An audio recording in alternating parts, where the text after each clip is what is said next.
IG Live.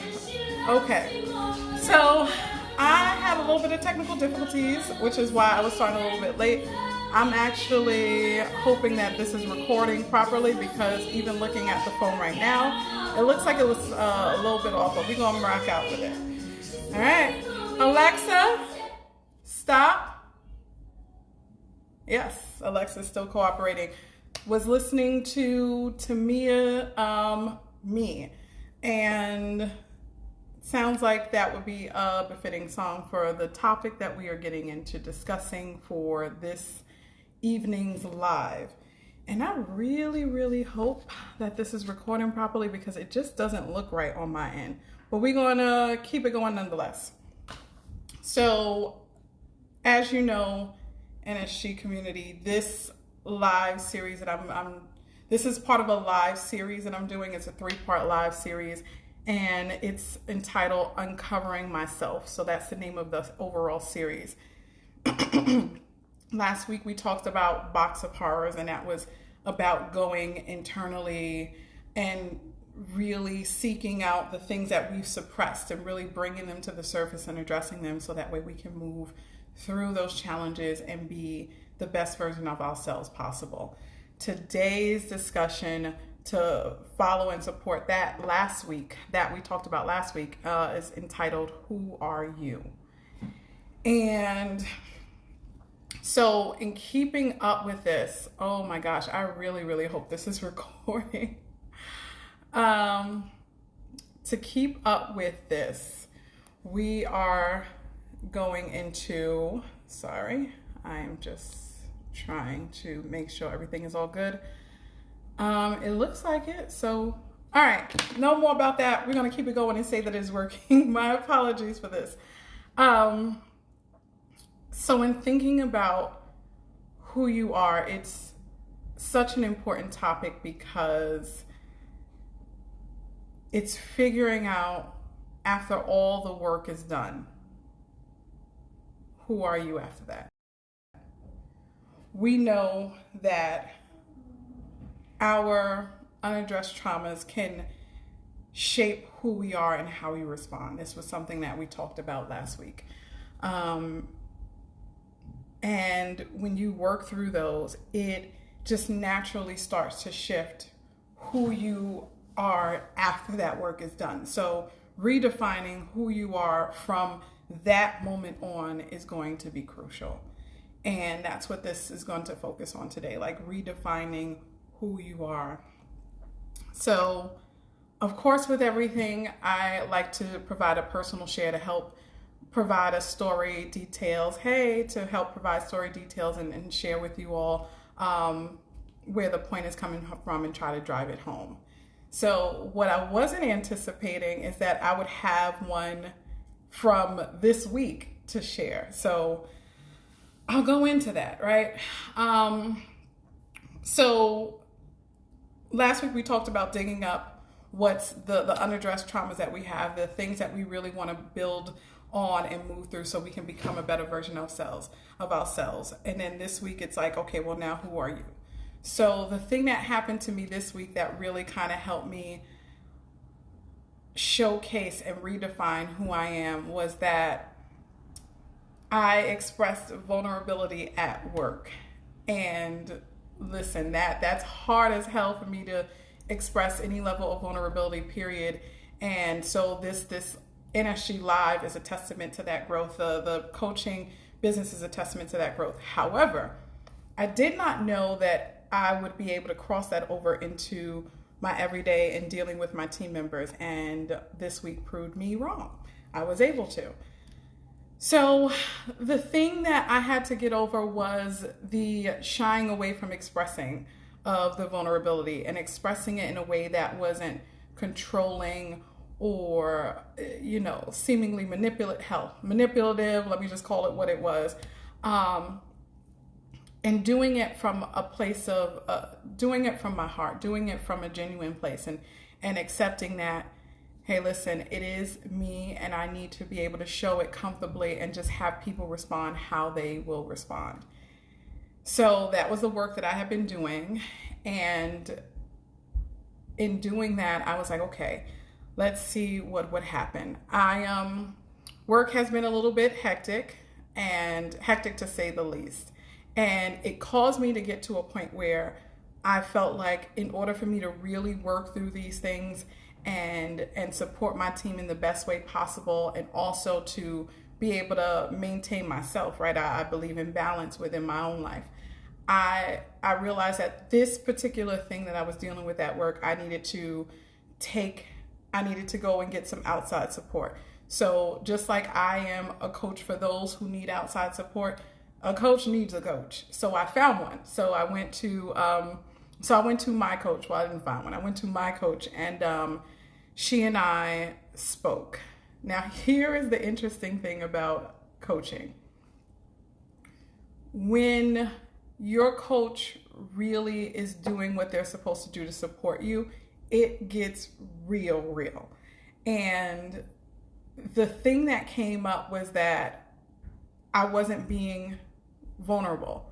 My level of transparency stopped when it came down to showing any kind of emotions. It was like, yeah, I'm transparent up until this point.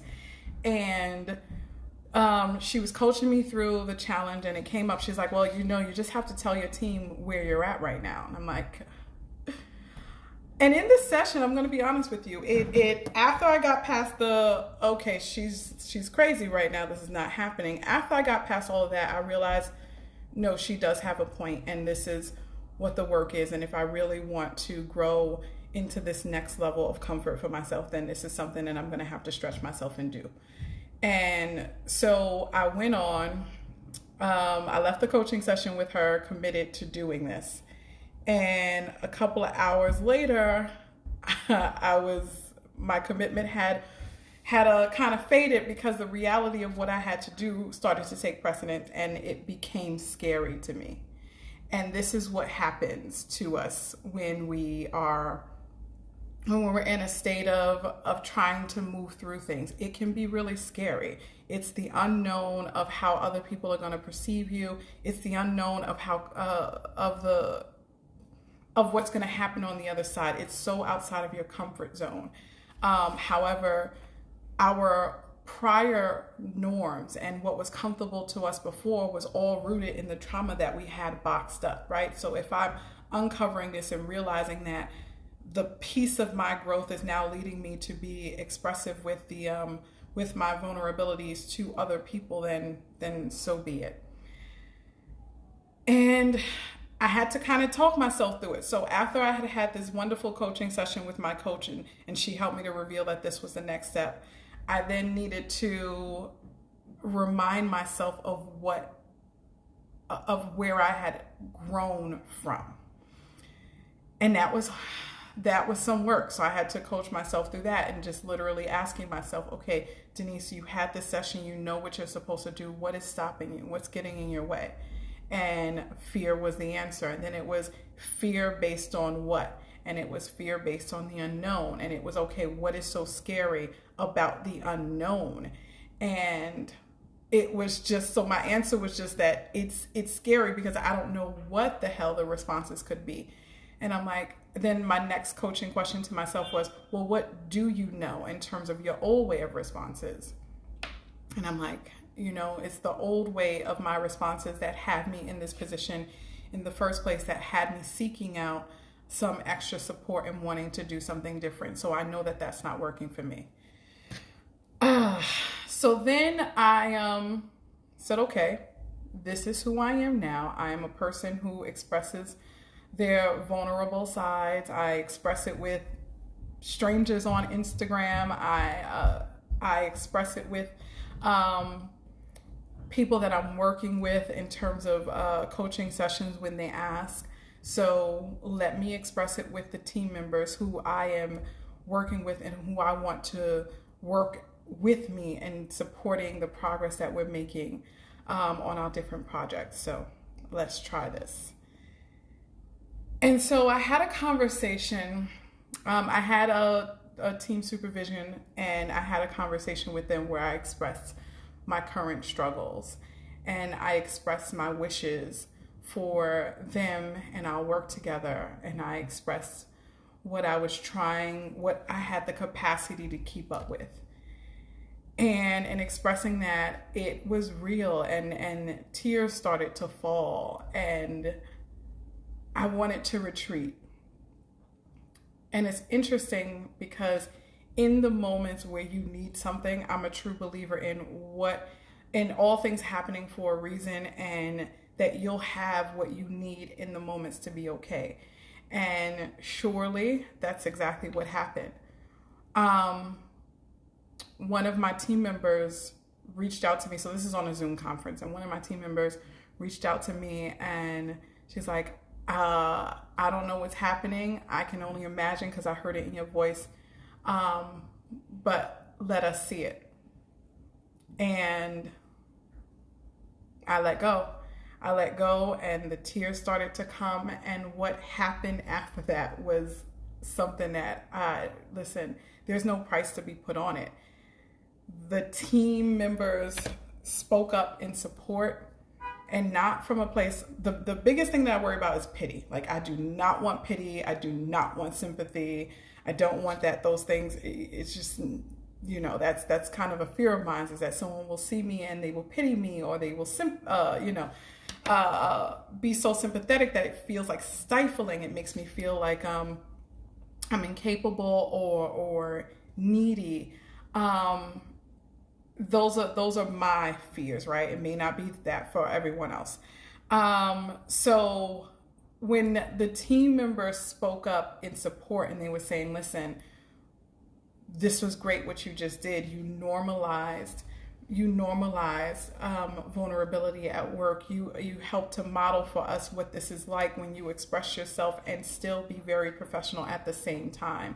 And it was comforting for them. And it was also a very huge bonding experience. I was just like, okay, all right, this is who I am. This is who I am at work. And this is who I want to continue to be, a person who is transparent across the board, even when it means expressing different parts of my vulnerable self, while also maintaining professionalism. And I didn't know if I can do it. I knew what I no longer wanted to hide. I knew what I no longer wanted to cover up, because I knew what it was doing to me. And so I stepped out and I tried something different, and it played out quite well.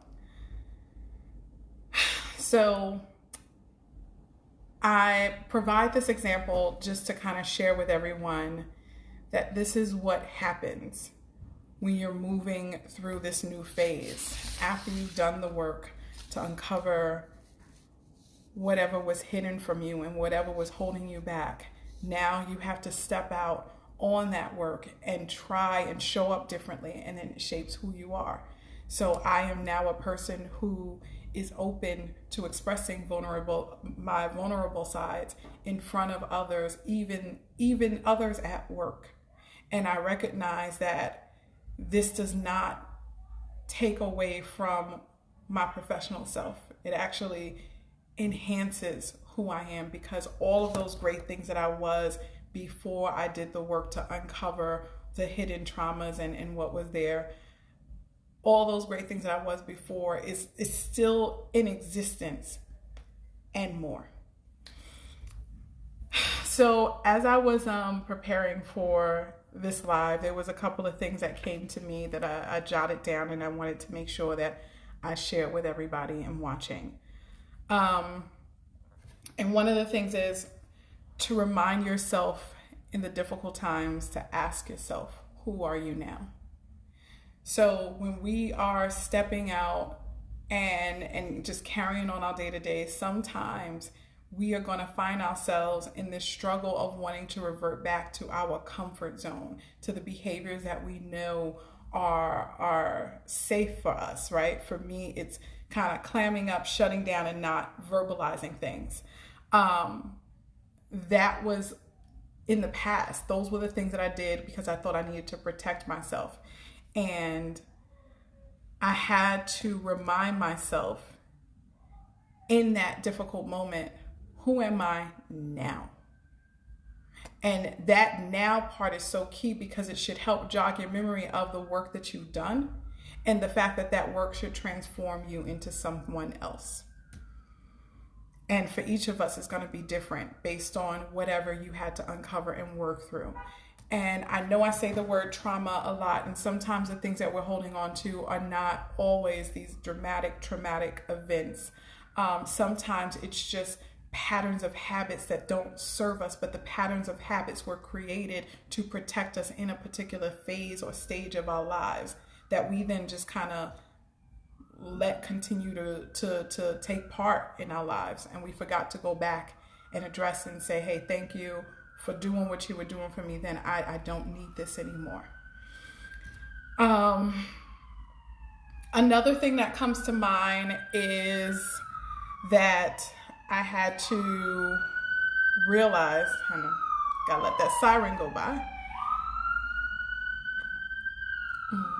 So another thing that I realized is that sometimes who you are is accepting the vulnerability of the current moment and being okay with that.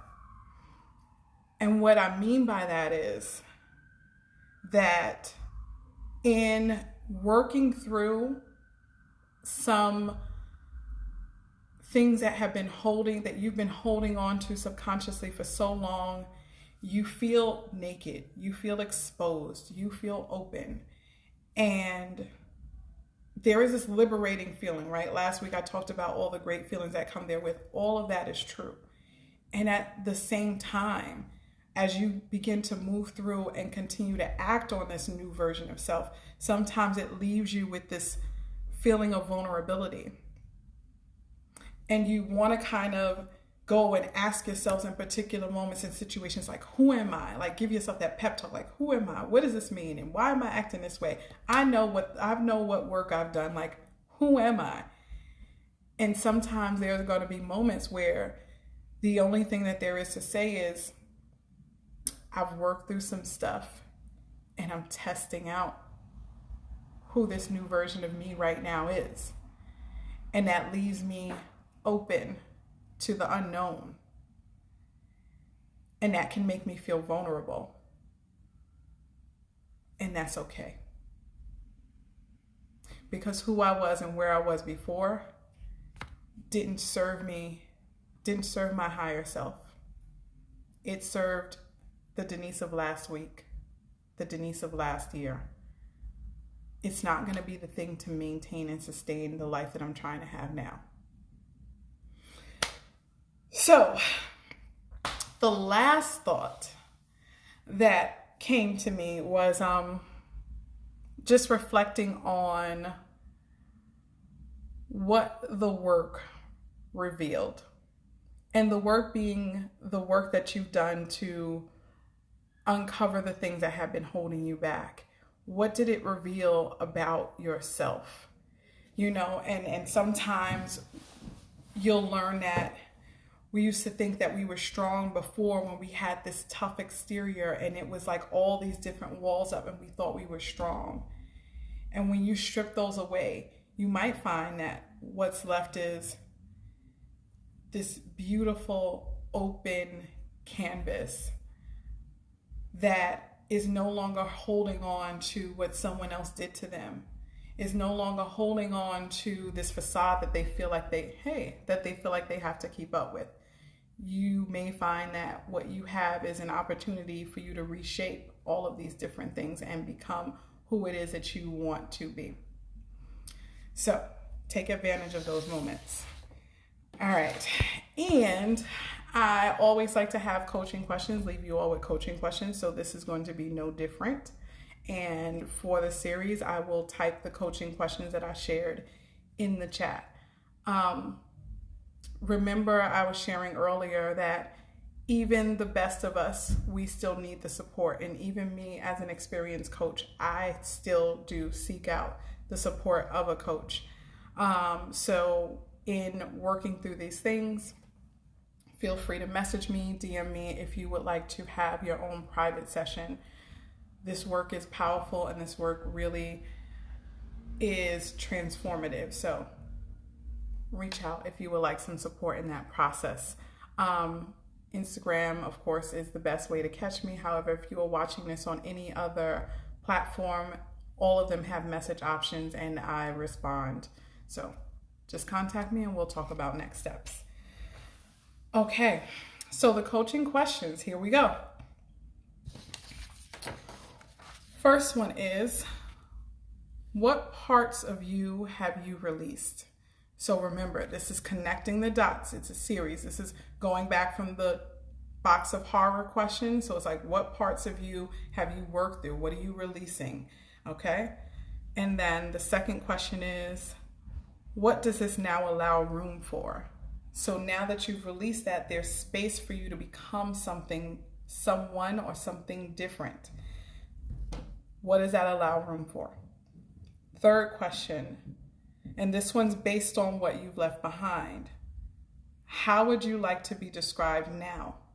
You get to shape this narrative, just like you may not have noticed it, but you also had the power back then to shape the narrative, and it wasn't so favorable.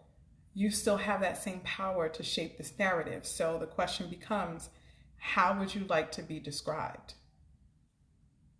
Your goal, you say it, set the tone. And the last question is, what can you do to show respect to who you've become? Or how do you plan to honor your growth? So when I'm asking this question, to me, they're kind of one and the same. However, I really did recognize that this can land different ways for different people. So whichever one you feel most, the largest gravitational pull, then that's the one for you to answer. So I'll repeat them again. It's, what can you do to show respect to who you've become? Or how do you plan to honor your growth? And this is really basically inviting you to talk about your steps in continuing on with the progress that you've made. So you figured out how you want to be described. So now you got to live up to that. What are you going to do to continuously live up to that? Okay, NSG, like I mentioned, I'm hoping that this video saved, and know that this is part 2. So we have another one coming up. And the last part of our 3-part series of uncovering myself is going to be titled Imposter Syndrome. And I am taking a slightly different twist on imposter syndrome. So please tune in next week. And that's what we'll be talking about. NSG community, it's always real talking to you guys. And I hope that this gave you something to think about, reflect on, and take away. Until then, never stop growing.